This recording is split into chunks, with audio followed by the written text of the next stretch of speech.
Alright, so I will be doing another recap. I guess it's a bit late, so I will maybe be posting it at the start of tomorrow, but I will also try to make predictions for each group, as obviously each group now has its own play date, and so we are going to basically be ending groups. So, yep, let's get into it. So the first game is between RNG and Hanwha. I think pretty much everyone would predict RNG here, although I think actually because of Cryan, Hanwha had some chances of upsetting here, and especially with Chovis Silas, I thought that maybe that was the one way where Hanwha wins, because Chove was up until this point undefeated on Silas, at least in Spring Split, sorry, Summer Split.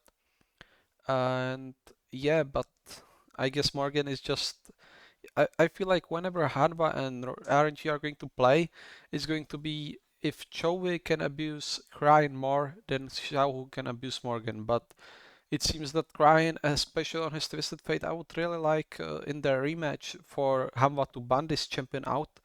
I'm pretty sure Hanwha is also going to get blue side, so that could help them a lot. And because on red side they just do not have enough bans to actually ban out RNG.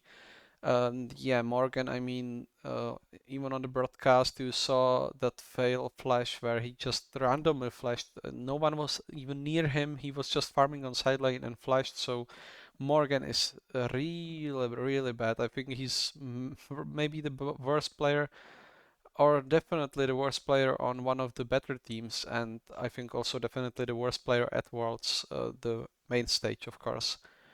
And so yeah, Xiaohu also got his Lucian, and that's about it. I think whenever RNG pick Lucian, I just want them to first pick Lucian basically. You can flex it into bot lane now as well. I'm certain that Gala can play it. And yeah, it's just such a powerful pick for Xiaohu. He completely dominated the lane. Wei helped him out in top side. Cryan could TP there as well. And Chove, unfortunately, I think actually he was quite aggressive, and that was good for Hanwha, but he got like 0-5 or something. He got 0 kills, absolutely no kills at the start of the game.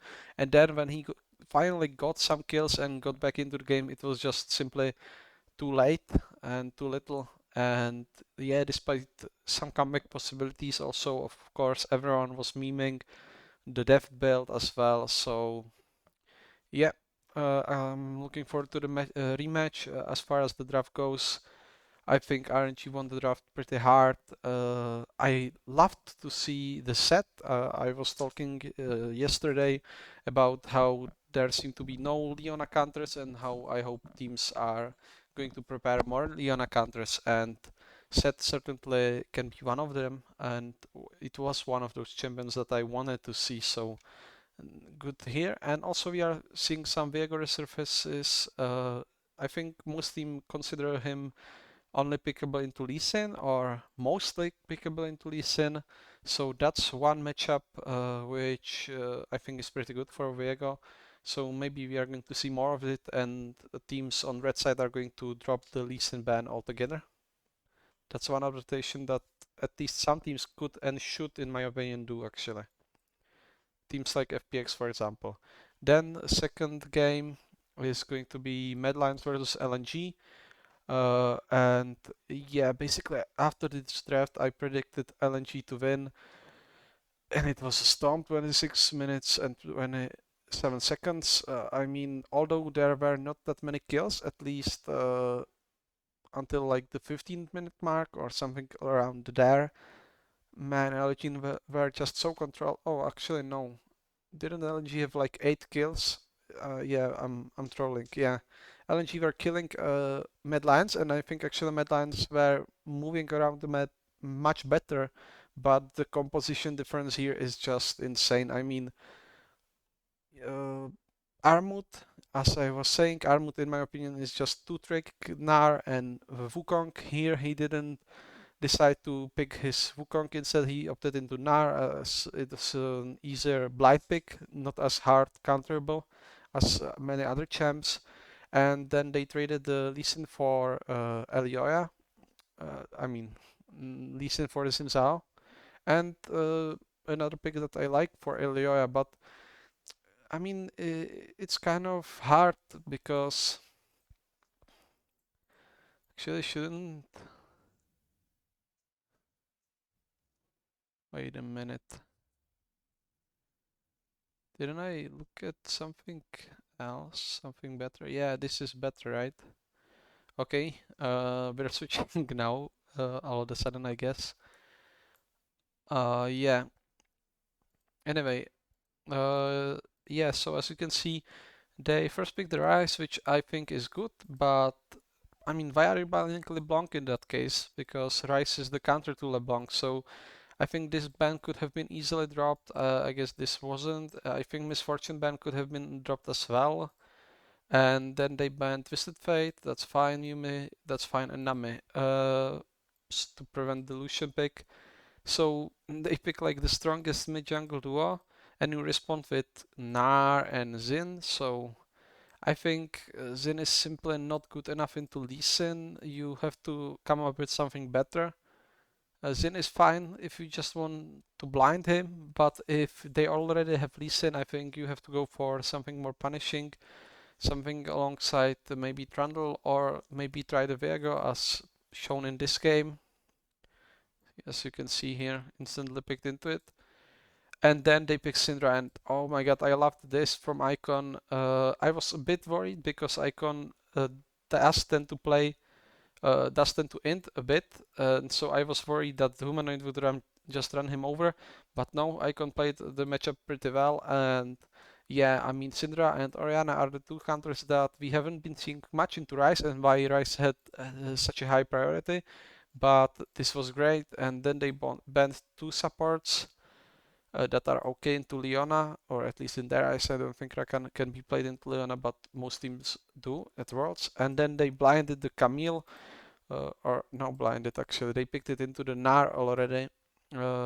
I think you could wait here, but maybe they just wanted the counter pick in bot lane, and they got it. Apelios picked. Peter Run was talking today about how Karze has like a terrible win rate on Apelios, and I think generally Apelios is like one of the worst carries at the tournament. So I absolutely hated this. And then the trash. Just about these bans, I mean, Jace is fine, but I don't think it's one of the worst in our matchups. But yeah, I get why you would ban it. But Wukong, I think this is something like Armut knows that Wukong can win into Gnar, but can Wukong, when Armut isn't playing it into Gnar? I don't think so. I think maybe if you just banned Camille here, it would have been better. But I guess then, yeah, actually, if you ban Camille, I think maybe LNG all of a sudden lose this game. Anyway, so yeah, I think actually up until this point, Medline's draft was alright. I think already RNG had good setup to win, but Medlines could have won if they maybe picked a different bot lane duo, maybe something like Ezreal, or even take out the Jhin. Yeah, but I would like Ezreal because I think Karze is best on Ezreal right now, and maybe the set as well alongside Ezreal, or something else. I'm not sure now. I would have to think about it more. But yeah, I think Apelios trash rotation was terrible. You just take the Jhin, and now LNG are winning on all lanes. They are winning the range war, and they have like 3 winning lanes with winning jungler as well. So yep, pretty easy win. And LNG came back into the group, and now they might actually make it out ahead of Mad Lions. FPX and RNG, FPX versus Rogue. So a lot of people, or quite a bit of people, have been predicting the Rogue upset here. And if I discount the fact that I thought Rogue would absolutely choke this, I also just believe that FPX would understand their mistake from the first 2 games, because it's something else if you lose to Damwon Kia, the world champions, and it's something else if you narrowly beat C9, the worst team in your group. So it seems at least like RNG maybe realized some of their mistakes, although they were on blue side, which I'm pretty sure was not the case in the other two games. Yes, they were on red side previously, both two games. So I think they retain this Rice priority. I mean, Doinby has been known for his Rice throughout his whole career. In 2019, people were talking about how good his Rice is and that it maybe even won them the championship. And yeah, I don't understand why he doesn't pick this champion when it's, I think, by most people considered one of the best three mid laners at least, and maybe even the best mid laner. And I think that Doinby is one of those players that can potentially uh, play into anything. So actually, in both these games, the Rice could have been picked. I mean, here you can pick the Rice. You see that there are no other counters. Actually, C9 banned out the champions that are fine into it. Maybe he was afraid of the Syndra, I'm not sure. But here, for sure, you could have just picked the Rice into the LeBlanc. And so here they put a high priority on it, banned Draven and Lucian to kind of shield their bot lane and the Twisted Fate. Again, I don't think that Rice is. I mean, if you are going for the first pick Rice via banning Twisted Fate, it's a counter to it, but fair enough. Maybe they were afraid of some potential playmaking from Larssen. And to be fair, Larsen's Twisted Fate is pretty good. These are standard bans from red side. Uh, and Rogue get Misfortune Lee Sin. The thing is, I mean, people have been either very high or very low on Inspired. I think he's somewhere in the middle, but I don't think Lee Sin is his kind of champion. He is better on some of these more. I mean, I guess it's fine, but yeah, when I think Inspired, I just don't think Lee Sin. So maybe actually this punish pick for the Rise has wasn't as bad for FPX, and then they take away the Leona Jhin. I mean, if here you just took Leona Lee Sin, just like LNG actually in this game, you are already far better off. And then they counterpick themselves in mid lane because I guess Larsen is not confident enough to counterpick Ryze with Syndra like Icon. And then they ban the other two early game junglers to support bans as well. And Braum is picked now. So as you can see, LNG banned out the Braum. Instead they have Rel here. Actually, I think that's a terrible ban from FPX because Leona is like better Rel in basically all aspects. So whenever Leona is picked, I would never pick Rel myself.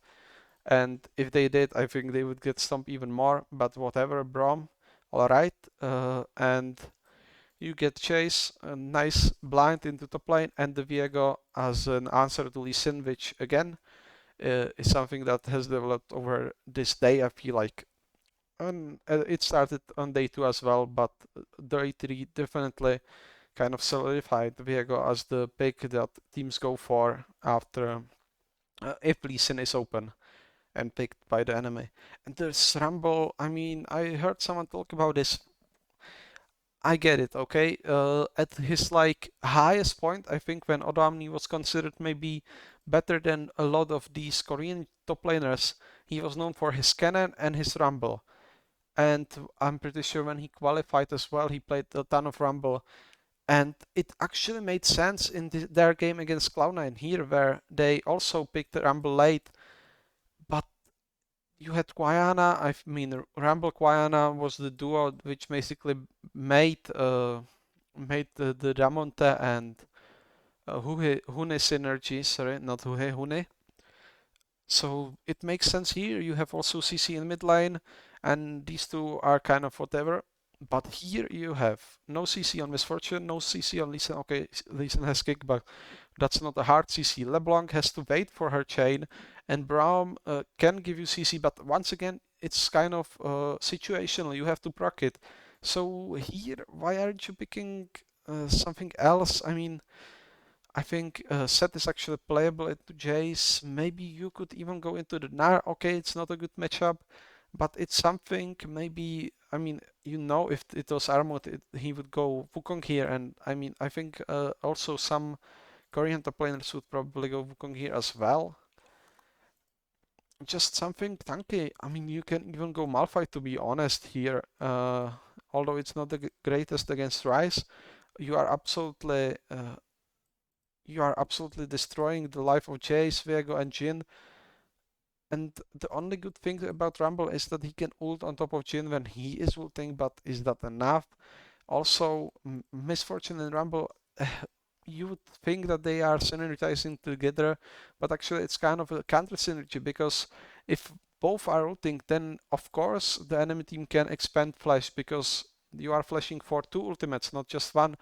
If it was something else, I mean, yeah, a lot of issues with this last pick, and at this point I knew that the Rogue were losing, and I mean, FPX just kind of corrected most of their mistakes from drafts in the first 2 days, and so this was quite an obvious and pretty dominant win from them.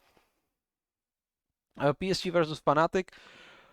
Ooh, did I sweat on this one? I'm pretty sure yesterday on my predictions I predicted PSG to win, but that said that Fnatic had opportunities to do something to upset as well, and whoa, they almost did, man.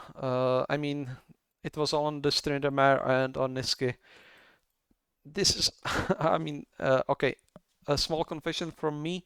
I'm basically permaban Tryndamere in solo queue, because it doesn't matter if you are the better team, if you are having 10k lead. If Tryndamere gets some items and certain level, there is just nothing you can do. If you don't have enough CC, if you are not hard stomping enough, there's just nothing you can do with Tryndamere. And this felt exactly like that, man. This Trinda was insane. I think Adam got pretty stomped in top lane by the GP from Hanabe. Uh, yeah, I mean, PSG played overall much better. I think it was all just this Niske, huge performance from Niske, but he did fuck it up later on and kind of threw the game. So I actually think, based on the composition, Fnatic should have won, or not should have necessarily, but at certain point in the game they had the game in the bag and then you just threw it. Uh, yeah, not much to talk about. I think whenever there's Tryndamere first picked, it's going to be a bit of a weird draft, but PSG just kind of stuck to their playbook, to the power picks, and so did Fnatic in for the most part, other than the Trynd pick in mid lane. All right, Gen.G versus Team Liquid. So again, Gen.G a dominant win from them. Kind of threw it, but I feel like they just wanted to end already, and it just wasn't possible. Birdal played in this game, which is why you uh,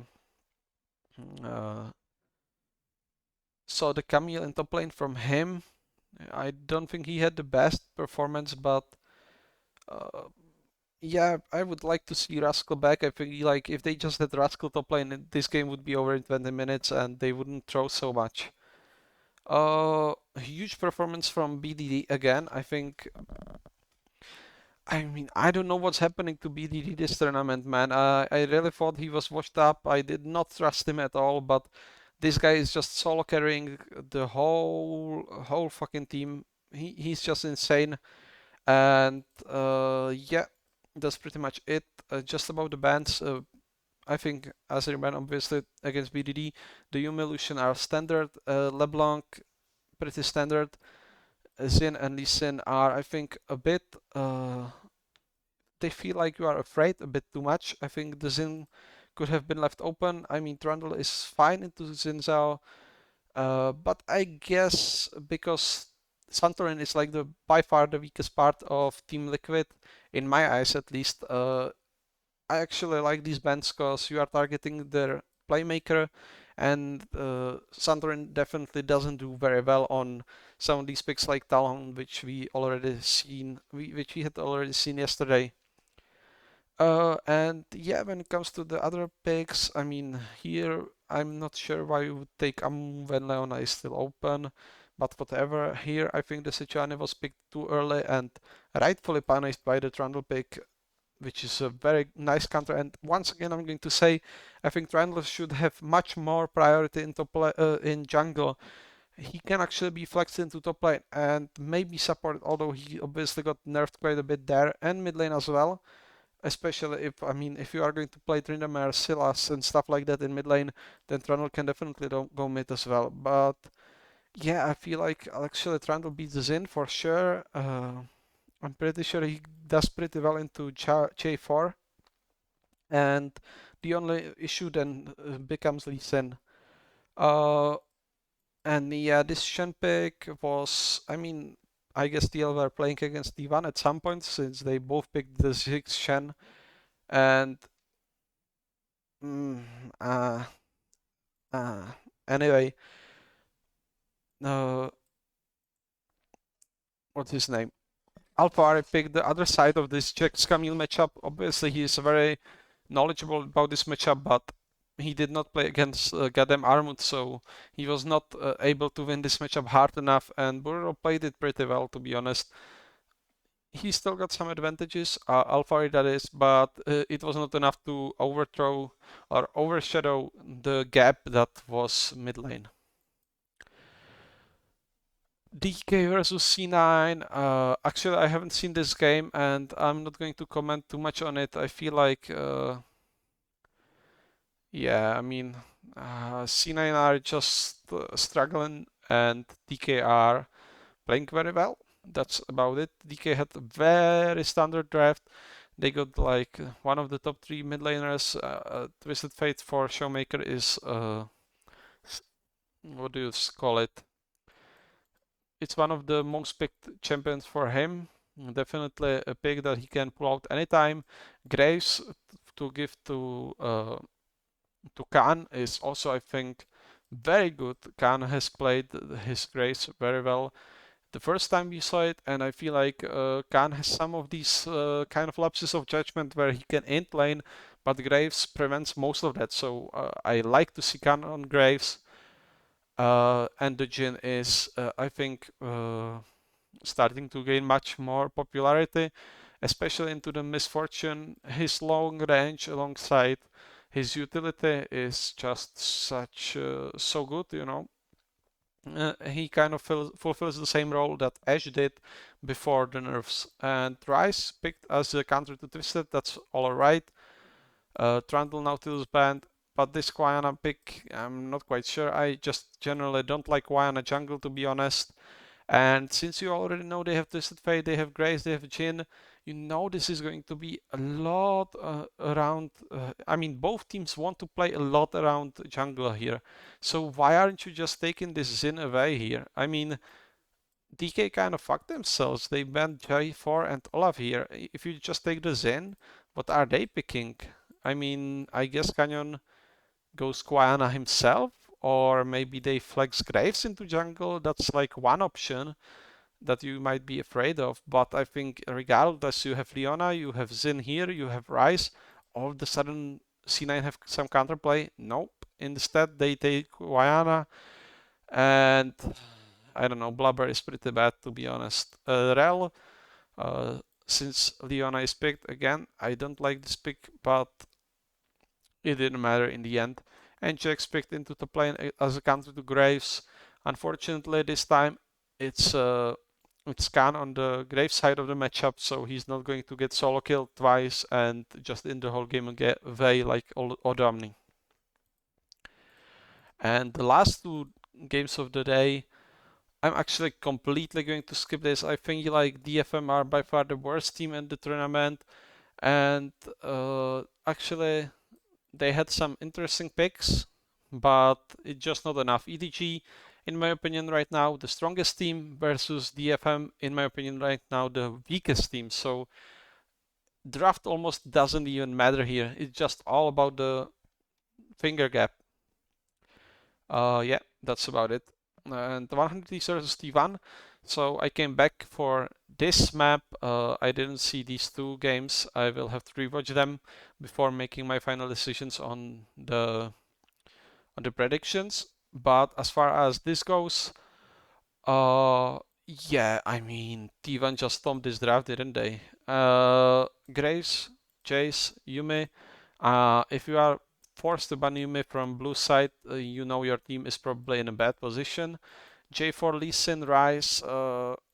None of these 3 bans are necessarily forced, but it seems like 100 Thieves were not at all. Uh, Basically, 100 Thieves were scared. It seems like right from the get-go. I mean, all three of these. I mean, why are you banning two top laners? First of all, and second of all, why are you banning Yume? None of these bans are standard on blue side. Pretty bad Rise. Uh, yeah, I guess these are fine. You are targeting their strongest player, which is closer. That's also fine. Lucian first picked. Apelios as a response, and I have been saying that I don't like Apelios, but I think Lucian is one of those picks that he can be played into. I still would like to see something else, but to be honest, Lucian Name is kind of unbeatable right now. So maybe this Apelios Apelios Lulu is actually a pretty good response, since Lulu can just give you shields and Apelios is just going to stand there and hopefully outtrade the Lucian who dives into him. Pretty alright. And the Twisted Fate taken away. I think right now the price should be Rise into Twisted Fate into LeBlanc. That being said, actually if Rise is banned, I would rather see LeBlanc, but Faker just loves Twisted Fate. I'm pretty sure he picked it in the other two games as well, right? Yeah, Twisted Fate here, and here he got it banned. So yeah, I feel like uh, Faker just loves Twisted Fate right now, and for a good reason. I feel like he's the shot caller of the team. He's the playmaker, or the guy who kind of tells his teammates what to do. So uh, it makes sense to pick Twisted Fate for him. Although if you are a stronger individual mid laner, maybe like Showmaker or Chove or someone along those lines, LeBlanc, in my opinion, is stronger still. The Lulu, and I wanted to talk about this. Lulu, I think it's maybe the second time she's been picked. The first time, I don't think it was a very good scenario for her. But here, against the LeBlanc, if you max Lulu's polymorph, you have like 3 seconds CC that is point and click, and that is so oppressive against any sort of diver. Against LeBlanc, against Camille, against these kind of champions, I want people to start picking Lulu more, especially if it's against an enchanter in the lane, so you cannot get punished that hard. You actually can win most trades against most enchanters. So this was a genius little pick here. Then they ban out Viego, Guayana, another two junglers, and they pick the Poppy here, man. Again, so you right now see Lucian, LeBlanc, both champions that dash in, that are not necessarily the longest range, but they are so mobile. Well, you are taking away their mobility by polymorphing them with Lulu for one. Then you can stun card them, just press auto attack from Twisted Fate and stun card them. You can also CC them with Apelios with his ultimate, and now you get the Poppy as well to protect your backline, this strong Apelios, and also to prevent any sort of dash shenanigans where LeBlanc can maybe jump in, do the damage, and jump back out. So genius here, and I want to see more Poppy at Worlds. I think she's a great jungler. She can be picked support, and she can certainly play top lane and maybe even mid as well. So great little adaptation here. A ton of junglers are banned out, so you are probably not going to get punished too hard. Trundle is a good response from 100 Thieves, but Owner, great adaptation again on the Poppy, and shows that maybe he actually knows this pick more than I would expect. He did not go full tank build, he didn't go tanky at all almost actually. He went for the Divine Thunder into Sterak's. So uh, the only stats that Trundle could really siphon were his health. So very nice adaptation and very nice Poppy spot. Although maybe if you pick Cannon here and Poppy last pick, that would have been even better. But regardless, this Renekton blind, I mean, you are. I don't know, Someday has been so underwhelming at Worlds, man. I really hope that he would do something, but Someday is just such a shell of himself. Why are you picking Renekton? The champion is useless right now. Just take Cannon for yourself, I guess, or I'm not sure. You expend two bans and then you end up with Renekton.